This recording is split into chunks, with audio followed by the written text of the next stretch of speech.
want you to picture something. You're 64 years old. You've worked the land your father worked. You've got calluses on your palms that haven't smoothed out since you were 12. You polished your boots that morning until you could see your face in them. And you walk into a room full of people, and someone says, loud enough for the room to hear, "Oh good, the handyman finally showed up." And the room laughs. That was my son's future mother-in-law talking about me. I had one foot already turning toward the door, and then my son appeared through the crowd, leaned close to my ear, and whispered 4 words, "Dad, trust me, tonight." I stayed. And what happened inside that ceremony hall 6 months later, not a single person in that room will ever forget it. Once we're married, I start working on the property. Dad already has buyers lined up. Let me tell you something about the kind of man I am before I tell you what was done to me. Because context matters. The kind of man you are shapes the kind of wound you can receive. My name is Raymond Cobb. Most people call me Ray. I'm 64 years old, and I live on 32 acres outside of Conroe, Texas, about 40 miles north of Houston, up in Montgomery County, where the pine trees take over, and the roads thin out, and the houses sit far enough apart that you can still hear yourself think at night. I was born on this land. My father worked it before me. His father cleared the first part of it, back when clearing meant something different than it does today, when it meant axes and mules and years, not machines. 3 generations of early mornings are soaked into that soil. You don't sell something like that. You don't hand it over. It's not an investment. It's an inheritance of a different kind. The kind that doesn't have a dollar amount, because the dollar amount was never the point. I spent 22 years doing equipment maintenance on oil drilling operations across Southeast Texas. It's the kind of work that doesn't come with a title people recognize at dinner parties, but it's the kind of work that keeps the lights on for everyone else. I know every sound a diesel engine makes when something is about to go wrong. I know the difference between a bearing that needs grease and a bearing that needs replacement. I can diagnose a problem with my hands before most people could diagnose it with a computer. I retired at 55, came back to the acreage full-time. Vegetables, a few head of cattle, a pecan orchard out back that I argue with every single autumn and somehow always lose. Nothing that makes strangers straighten up when you describe it at a party, but it's honest. Every square foot of it came from work, the kind of work that stays in your hands long after the workday ends. My wife Lorraine was the kind of woman the world doesn't make enough of. I know people say that. I know it sounds like what a widower is supposed to say, but I mean it in a specific way. Lorraine was quiet and sharp, and she could read a person in 5 minutes and be right about them for the next 20 years. She had this way of listening that made people say more than they intended to, because she gave them the feeling of being fully heard, and people don't get that enough, so when they find it, they open up. We raised 2 children in that house. My daughter Simone is 31 now, married to a high school history teacher named Gerald. They live in Houston's 3rd Ward with their little boy Theo, who is the funniest child I have ever encountered in my entire life. And I say that as an objective statement, not a grandfather one. And then there's Darius, 33 years old, civil and agricultural engineer, graduated from Prairie View A&M on a full scholarship. Watching him walk that stage was the second proudest day of my life. The first was the day he was born. Lorraine passed 5 years ago. Heart failure, fast and merciless. She was there on a Tuesday, and she was gone by Thursday morning, and the world has not quite felt the same temperature since. She squeezed my hand in that hospital room and said, and I will carry this sentence to my grave, "Those kids are all right, Ray. They're going to be just fine." She was right, but she didn't know what they were going to have to get through first. Darius and I got closer after Lorraine passed. He drove out to the farm every weekend without fail. We'd work together in the mornings, eat lunch on the back porch, talk until the sun dropped below the tree line. He was building a good life, consulting on irrigation systems and land management for agricultural operations across Southeast Texas. Good salary, good work. The kind of work that means something, About 20 months ago, he brought someone home for Sunday dinner. Her name was Vanessa Hartwell. She came from Scottsdale, Arizona, the kind of Scottsdale that doesn't need to announce its money, but does anyway, in the quiet, careful ways. Her father, Preston Hartwell, ran a holding company with interests in commercial real estate across the Southwest. Her mother, Claire, sat on charity boards and had never once said anything she hadn't rehearsed first. You could feel it. The slight delay before she spoke, the perfect calibration of every response. Like a woman who had spent her whole life performing for an audience she'd chosen. Vanessa was gracious at that first Sunday dinner. Not a wrong move. Smiled at the right moments, asked the right questions, complimented the kitchen in a way that sounded genuine. But Lorraine always told me, and I heard her voice again that evening at my own table. Watch the eyes, Ray. Smiles can lie. Eyes take more effort. Vanessa's eyes, when they landed on me, did something I had seen before and never liked. A quiet inventory. Taking in the kitchen, my hands, the pegboard where I hang my tools. Not rude, not obvious, just measuring. And I had the distinct feeling that I was not coming up to whatever standard she was silently applying. I told myself I was being a protective father. I talked myself out of it for 18 months. That was a mistake I won't make twice. The engagement dinner came in late spring. Four Seasons Hotel in Houston. 50-plus guests. I got there a few minutes late. There'd been a situation on the property that morning, plus the drive, but I had cleaned up properly. Best dress shirt, slacks, boots I had polished until they reflected light. I walked in doing the best I could with what I had. I was 3 steps into the lobby when I heard her. Vanessa's voice, low, casual, directed at her mother standing right beside her. Oh good, the handyman finally showed up. I want you to understand the specific texture of that moment. She said it quietly enough to pretend I wasn't supposed to hear it, and loudly enough for everyone standing around her to laugh. I froze in the middle of that lobby. At 64 years old, I felt like a 12-year-old who didn't know which fork to use. That is what shame does to a person. It doesn't care how old you are. It doesn't care how many years you have worked, or how clean your record is, or how honest your life has been. It drops you back into the smallest version of yourself and dares you to walk forward anyway. I had one foot already turning toward the door, and then Darius was there, pushing through the crowd, stepping close, his mouth near my ear. Dad, trust me, tonight. He didn't explain anything else, just that, and a look in his eyes I had never seen before. Focused, steady, the look of a man who is not in the middle of something, who is at the end of it. I stayed. The dinner passed. I sat with some of Darius's colleagues, engineers, solid people who asked real questions and treated me like a man worth talking to. Every few minutes, I'd catch Preston Hartwell's eye across the room. He had a way of holding your gaze a half-second too long. The look of a man who has already categorized you, filed you away, and is simply confirming the label he assigned. After most of the guests had cleared out, Darius asked me to walk with him to his truck. We sat in the cab in the parking structure. He closed both doors. He was quiet for a moment, just looking at his hands. Then he said, "Dad, I need to show you something, and I need you to let me get through all of it before you react." He opened his phone. Audio files, 15 or more of them, labeled by date. He pressed play on the first one. Vanessa's voice came through the speaker, relaxed, easy, completely unlike the woman I had been watching smile for 18 months. 6 weeks, Mom. Then I'm in. Once we're married, I start working on the property situation. Dad already has buyers lined up. And Claire's voice, completely unbothered. And if his father resists? Vanessa, with something close to amusement. Men like that trust their sons completely. Darius asks him to sign. He'll sign. I sat there and felt the bottom of the world drop out. Let me explain what they were talking about, because this is important. My 32 acres in Montgomery County sit in a corridor that the county had quietly approved for a major highway extension about 18 months prior. Most people in the area didn't know about it yet, but Preston Hartwell, with his real estate network and his commercial contacts, did. He had calculated with patience and precision that my land would be worth somewhere between 8 and 12 times its current value within 2 to 3 years once the development went public, and he had engineered his daughter's engagement to my son as the mechanism for acquiring it. There were more recordings. Darius had spent 3 weeks returning to the Hartwell house, documenting conversations, photographing documents Preston had left on his home office desk. He found preliminary sale agreements bearing my name on the signature line. My name, forged, clean, notarized with a stamp that forensic analysis would later confirm was fabricated. He found correspondence with development buyers. He found the entire plan laid out and operational. Dates, projected profits, Preston's name on everything. "Son," I finally said. I couldn't get anything else out for a moment. Then, "What are you going to do?"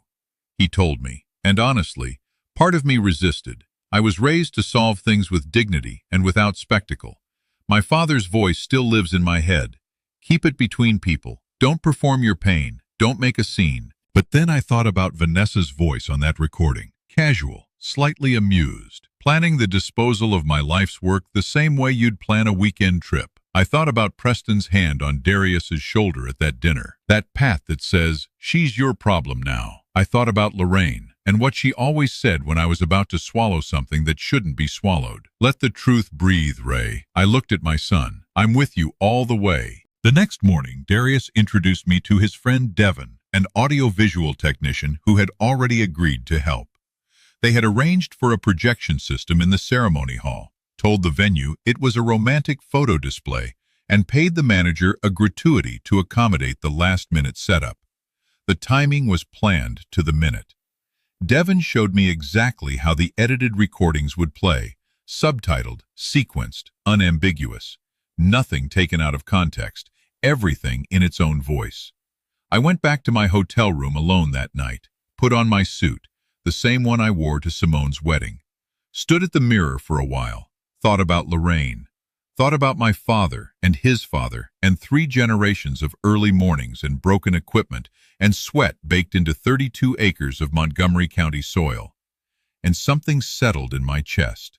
Not rage, not even anticipation, just clarity. The specific, quiet clarity of a man who knows exactly what is true and is finally about to stop being the only one in the room who knows it. The ceremony was set for 2 in the afternoon. I arrived early and watched the room fill. The Hartwell contingent came in first, Preston with his chest forward, Claire in a dress that cost more than my truck payment, their circle flowing in behind them. The whole theater of respectability. Darius stood at the front of the room in his black suit. To every other person there, he looked like a nervous groom. I knew my son. I could read him from 50 feet away. His jaw was set. His hands were still. He was ready.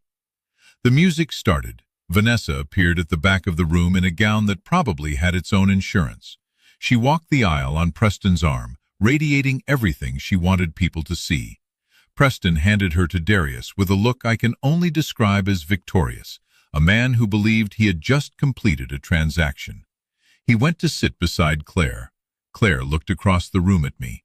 I held her eyes and did not look away. The officiant welcomed everyone. Readings were given. Someone near the front began to cry. Preston maintained his smile. And then the officiant turned to Darius. "Darius Cobb, do you take Vanessa Hartwell to be your lawfully wedded?" Darius raised one hand. "Before I answer," he said, and his voice reached every corner of that room without needing to be raised. "There is something every person here has a right to see." The officiant blinked. Vanessa's smile froze. And at the back of the room, the screen lit up. "I want to slow this down for you, because it happened slowly. At first, confusion, heads turning, people leaning toward each other. Then, recognition. As Vanessa's face appeared on the footage and her voice came through the room's speakers. And then, silence. Not the quiet kind. The kind that happens when every person in a room arrives at the same understanding at exactly the same moment. Her voice filling the space. "Once we're married, I start working on the property situation. Dad already has buyers lined up." Her mother. "And if Ray resists?" Vanessa. "Men like that trust their sons completely. Darius asks him to sign. He'll sign." I was watching guests' faces rather than the screen. I already knew what was on it. I watched a woman in the 4th row press her hand to her mouth. I watched one of Darius's close friends rise slowly from his seat. I watched Claire Hartwell go the color of old paper. Preston was on his feet. "Shut that off. That is edited. That is a fabrication." The second clip began. Preston in his own study, voice low and businesslike. "The corridor gets approved. That land triples. We need it in our name before the public survey. Vanessa manages the son. We manage the paperwork." A sound moved through the room. Not quite a gasp, something heavier. Several people on Vanessa's side stood up. 2 walked toward the exit. The third recording. 2 women's voices in a restroom, the night of the engagement dinner. Vanessa, I don't know how much longer I can smile at that man. He walked in looking like he'd just come off a work site. Claire, laughing softly. Just a little longer. After the wedding, Darius distances himself. We won't have to keep pretending. The room broke open. I stayed completely still. I had promised Darius I would stay still, and I held to that, though what it cost me in that moment, I will not pretend to minimize. Vanessa was crying at the altar now, tears coming fast. Those are edited. Those are out of context, Darius. Tell them. But Darius had turned to face the guests, his voice level and steady and almost frightening in its calm. Everything you heard has been certified by forensic audio analysts. The property documents bearing my father's signature are forgeries. This plan has been running for over a year. Preston charged toward the back of the room, toward Devon at the AV booth. Devon stepped out, locked the door behind him, and the presentation continued. Documents now. Sale agreements, buyer correspondence, projected profits, Preston's name on all of it, dates of contact that preceded the engagement by months. Then a man in the third row stood, maybe 55, well-dressed, but without performance about it. He addressed the room quietly. My name is Alton Burke. I serve as an assistant district attorney for Harris County. I was invited today as a personal friend of the Hartwell family. He looked directly at Preston. Mr. Hartwell, what I have witnessed constitutes evidence of conspiracy to commit fraud, document forgery, and theft by deception. I am advising you, do not leave this building. I thought about Lorraine. She would have loved this moment. She absolutely would have. Preston blustered. Claire wept. Vanessa moved toward the exit and was gently, firmly blocked by 3 of Darius's friends who simply placed themselves in her path. She didn't fight it. She crumpled right there in her $1,000 gown on the ballroom floor and sobbed. Police arrived within 20 minutes. All 3 Hartwells were escorted out, Preston still arguing, Claire behind dark glasses, Vanessa with her veil askew. The investigation revealed things we hadn't fully known. The Hartwells were in serious financial trouble. The Scottsdale estate, the charity boards, the holding company, all of it was a facade held together with debt and borrowed credibility. Preston had civil judgments filed against him in 2 other states. Claire had maxed out credit instruments across 4 accounts. They needed our land because they were desperate in a way they had spent years expertly hiding. That gave me a complicated feeling. Not sympathy exactly, but an understanding of the difference between cruelty for its own sake and cruelty that has become a survival strategy, adopted so young and practiced so long that it no longer feels like a choice. A woman named Patricia Vance contacted us 3 weeks after the canceled wedding. She had been briefly engaged to a Hartwell family associate 4 years earlier. Same playbook. Questions about her family's property, pressure to share financial access, threats when she disengaged. She testified at trial. 2 other people came forward with similar accounts. The settlement offer arrived before trial. $300,000 and a formal apology in exchange for dropping all charges. Darius and I sat with it for about 10 minutes. Then I said no. Not because I'm wealthy and didn't need the money. I am not wealthy, and I could have used it. I said no because some things don't have a number attached to them. I said no because Patricia Vance deserved to tell her story in a courtroom. I said no because whoever came after us, and there would have been someone after us, deserved not to have to go through this. The trial lasted 2 weeks. Guilty on all counts. Preston Hartwell, 11 years. Claire, 7. Vanessa, 9. The judge said something in her final remarks that I have written on a piece of paper I keep on the windowsill above the kitchen sink, the window that looks out over the property in the morning when the light comes through the pines. She said, the calculation this family made, that dignity is cheap, that integrity can be outmaneuvered, that a man's worth is determined by his address, was the precise error that brought them here. Darius came home to the farm, not as a retreat, as a decision. He said the city had been him auditioning for a life that wasn't actually his, trying to impress people who were keeping score in a game he hadn't agreed to play. He consults remotely now, runs the irrigation side of the property with me. 2 years ago, he married a woman named Tanya, a soil scientist from Huntsville, who showed up to their 3rd date in work boots and has never once made me feel like furniture in my own house. They got married here, on the land, under the pecan trees, with 40 people who genuinely knew us. It was the best day I have had since Lorraine. Here is what I want to leave you with. Not as a lesson, not as a platitude, as something I had to earn. The people who work hardest to make you feel small are usually the most afraid of what you represent.